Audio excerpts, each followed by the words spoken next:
Voir, donc c'est encore plus difficile pour lui. Chapeau et gladu. À l'inverse, il y a d'autres plongées où on ne subit ni l'influence des courants, ni l'influence des marées. Dans ce cas-là, ça veut dire qu'on plonge à l'intérieur des terres. C'est le cas à Bécon-les-Granites, près d'Angers. Là-bas, il y a une carrière qui a été spécialement aménagée pour la plongée subaquatique. Quand je dis aménagée, c'est vraiment le terme, parce qu'il y a tout un décor sous-marin qui a été mis en place. Alors pour certains, cette carrière, eh bien, c'est considéré comme le supermarché de la plongée sous-marine. Pour d'autres, comme une sorte de parc de loisirs. Mais une chose est certaine, une fois qu'on est sous l'eau, l'illusion est absolument parfaitement réussie.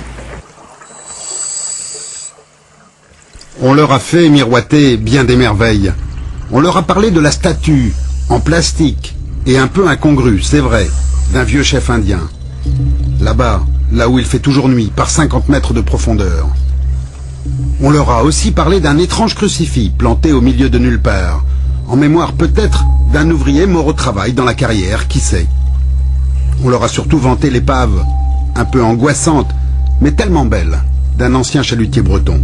Il est là, immobile, posé à jamais sur le fond du Grand Bleu. Ce n'est pas le Titanic, mais quand même. Et bien sûr, on leur a parlé des poissons.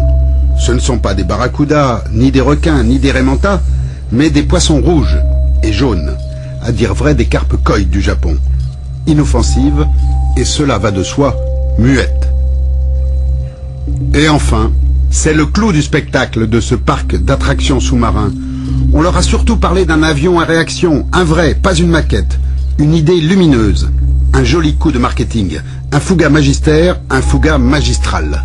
Dans les années 92, j'ai écrit au ministère de l'Armée de l'Air et ces gens-là ont mis 6 mois pour me répondre et m'ont proposé un Transal. Mais un Transal, c'était un gros engin et pour la carrière, ça ne convenait pas.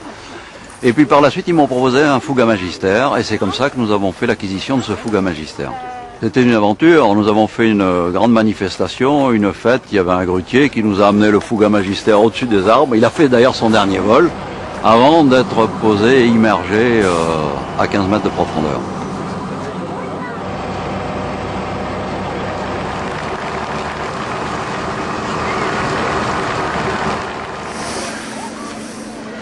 Pour voir ou revoir ces merveilles, ils viennent de loin, à dire vrai, de toute la France. Et ce week-end, grosse affluence. Ce ne sont pas les soldes, c'est juste le printemps, les premiers rayons de soleil. Quand les plongeurs commencent à avoir des démangeaisons, quand ils rêvent de faire des bulles ailleurs que dans une piscine. Ceux-là sont des acharnés, des inconditionnels. Ils viennent de la région parisienne.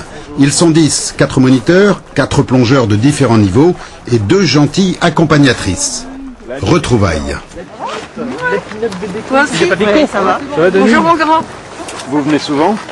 Nous, écoute, ça doit faire 12 ans, 13 ans, 14 ans, je sais pas, et on vient à peu près une fois par mois. Il n'y a pas trop de monde? Un petit peu par moment, surtout quand il commence à faire beau dehors. Quand il commence à faire beau dehors, effectivement, t'as du monde. Mais bon, écoute, même s'il y a du monde en surface, dans l'eau, c'est rare qu'on rencontre du monde.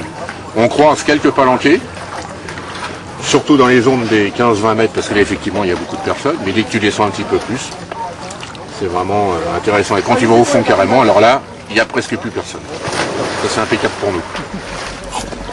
C'est ce qu'on recherche un petit peu. Là, aujourd'hui, on va faire une petite promenade d'acclimatation. Et puis cet après-midi, on commencera à être sérieux.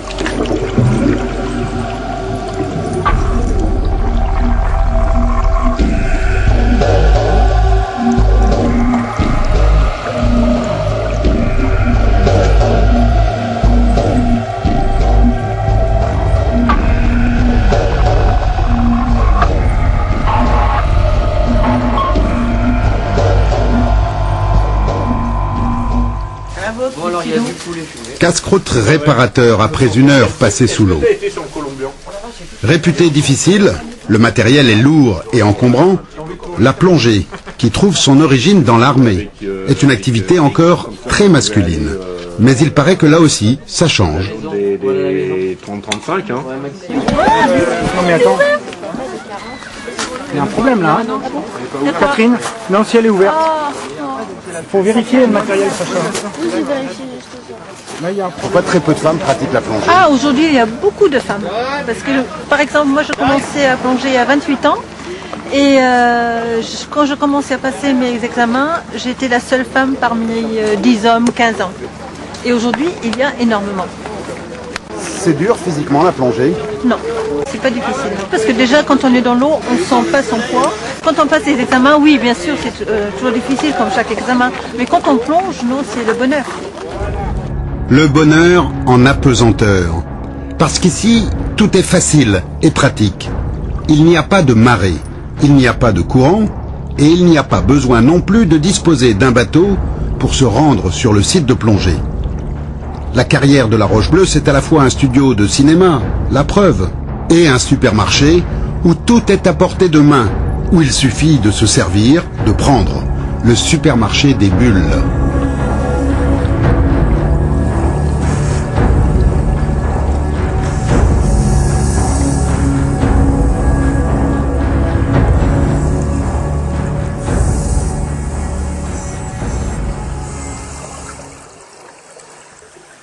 Fini les vacances, place à la technique, aux exercices, pour acquérir des réflexes et, le cas échéant, sortir par le haut d'une situation délicate.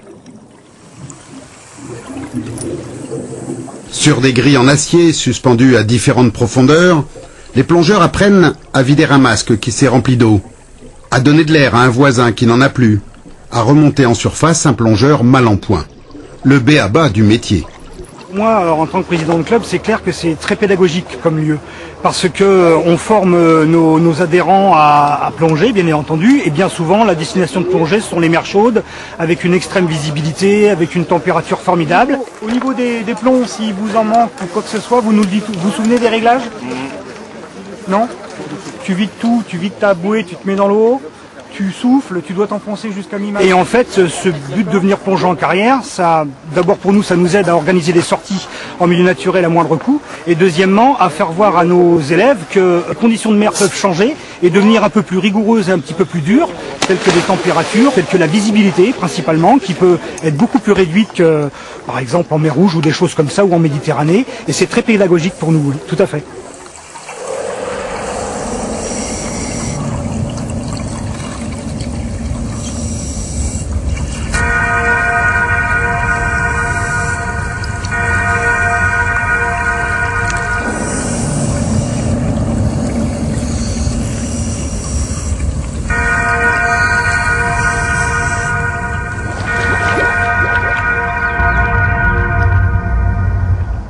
Qu'est-ce que tu allais faire, la Sophie, dans l'eau? Eh bien écoute, pour la première fois, j'ai emmené Fabien pour ses premières plongées dans la carrière. C'était très bien. Ce qu'on a fait, c'est des exercices de sécurité, de déplacement sous l'eau, histoire d'apprendre à se connaître, parce que c'est la première fois qu'on plongeait ensemble, et de bien communiquer ensemble. Là, on a un milieu naturel qui est intéressant, parce qu'il y a des plateformes de niveau qui nous permettent de sécuriser la plongée et puis d'être bien. Le seul petit inconvénient, c'est que c'est encore un petit peu froid.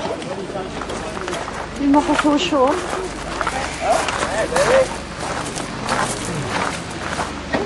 Comme dans toutes les anciennes carrières transformées en centres de plongée, il y en a plusieurs dizaines en France. L'eau n'est jamais très chaude. 10 degrés seulement ce jour-là. La plongée en carrière, des frissons en tout genre. Alors l'activité